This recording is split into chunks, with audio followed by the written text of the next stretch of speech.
Okay, good evening. We will have two important topics today supporting Ukraine and European defense readiness. So, first of all, in Finnish point of view, we are really happy that the European Union did the historical decision on last year to support Ukraine with 90 billion euros, and that's going to be kind of a game changer that Ukraine will have a lot of support in financial matters, but still there's also the other track. National governments has to do their part that to be a sufficient support for Ukraine. Another topic is the European defense readiness. We have to do a lot more in Europe. Everyone understands that Europeans has to take much more bigger responsibility of our own defense.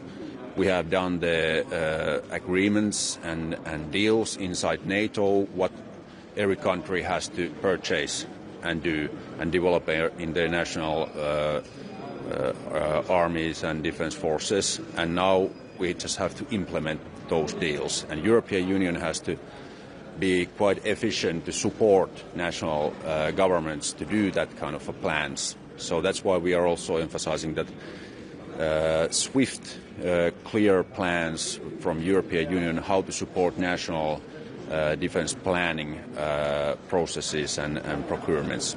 So these are my remarks. I can answer questions if there's any. I'll be finished. About the drone strategy, will Ukraine have some role in this strategy, and how big is it? Well, from Finnish perspective, we are supporting heavily that the Ukraine is heavily involved in the European defense industry, and the drones are a key point in that field. So, for example, we are now developing Finnish drone defense systems, and we are now assessing with several European countries that can we do a joint procurements and what is the concrete measures to do cooperation with Ukraine in that field, some joint production capacity or something like that. And the European Union has to find the measures, clear measures, how they are supporting member states to do this cooperation in production capacity with Ukraine. Because Ukrainians have the best technological expertise and also the industrial expertise, how to cost-effective way scale up the production. NATO päätti tästä arktisen vartion perustamisesta, niin miten Suomi aikoo siihen osallistua? No, me ollaan painotettu Naton sisällä jo nyt tässä parin vuoden jäsenyyden aikana, että arktinen puolustus pitää ottaa vakavasti. Ja ollaan erittäin tyytyväisiä, että tämä pikkuhiljaa alkaa konkretisoitumaan. Ja nytten SACEUR, Euroopan joukkojen komentaja, on jo viimeisen parin viikon aikana suunnitellut tätä yhdessä tämän JFC Norfolkin esikunnan kanssa. Ja me ollaan erittäin tyytyväisiä, että nyt käynnistyy laajempi arktisen läsnäolon näyttäminen ja toiminto. Se on laaja-alainen, siihen tullaan kytkemään erilaisia toimintoja ja nyt Suomen osalta me myös arvioidaan, että miten meidän puolustusta tullaan sitten kytkemään tähän toimintoon. Pitää muistaa, että meillä on arktista aluetta, talviaikaakin Itämerikin jäätyy. Sen lisäksi arktista maarajaa on paljon ja sitten pohjoisella isot arktiset ulottuvuudet. Ja meillä on paljon arktisen alueen harjoitustoimintaa jo käynnissä, erilaisia suunnitelmia, joten me ihan mielenkiinnolla nyt katsotaan, että mitä eri maat aikoo täällä arktisella alueella tehdä. Tästä Ukrainan asevientikeskuksista, sellaisia on tulossa nyt ainakin Tanskaan, Norjaan ja Saksaan, niin haluaako Suomi tällaisen ja mitä sen eteen aiotaan tehdä?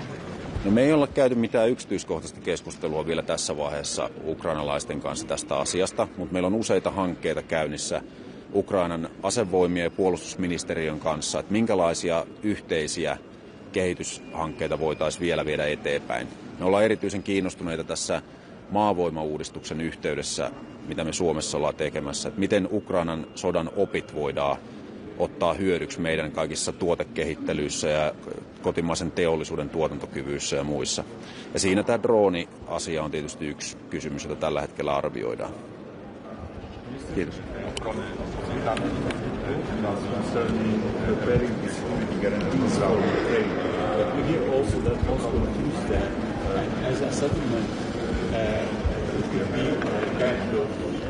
Minimum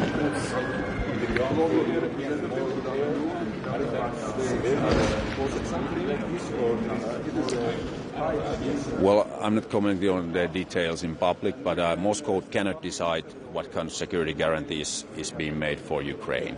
Then the coalition of willing with the United States and Ukraine are planning the security arrangements for Ukraine, and I'm quite confident that they will be quite robust.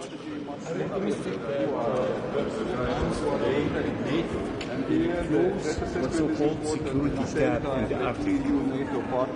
Well, from Finnish perspective, we are a fully Arctic country, and we have developed our defense forces for fully Arctic defense forces.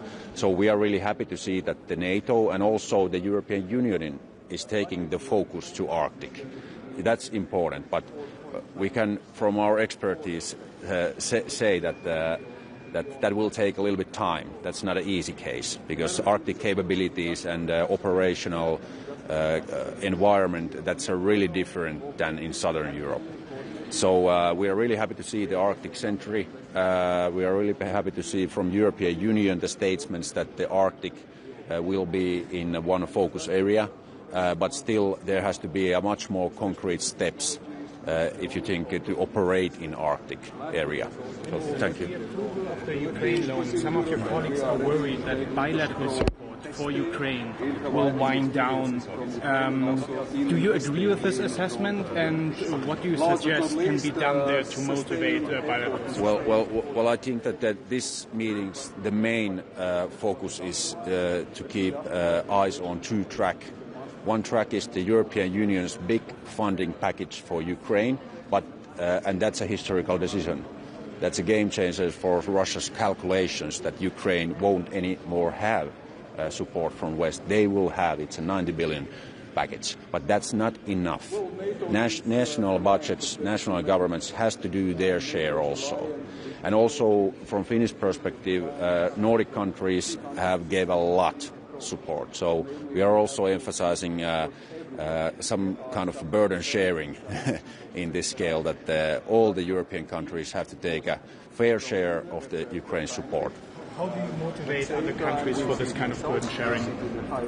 Well, I think that the Russian real threat after Ukrainian war and during the Ukraine war has to be taken serious. We know that if we are not taking it seriously, there will be a lot of bigger problems in Europe. So, one last question. What share of the 60 billion euros do you envision going towards Ukraine? Is it even clear that Europe has the industrial capacity to absorb the 60 billion euros earmarked for defence spending? I'm not commenting on public about the details, because I don't know if that's published. But the main focus is that Ukrainians can order from their domestic industry or European industry mainly. And that will be a huge challenge, of course, for European industry, that they have to produce fast and with quality. And at the same time, when European other countries, NATO countries, are also putting orders to the factories. So these combined is a big challenge, but also kind of a possibility to ramp up the industry and put new factories going on. Thank you.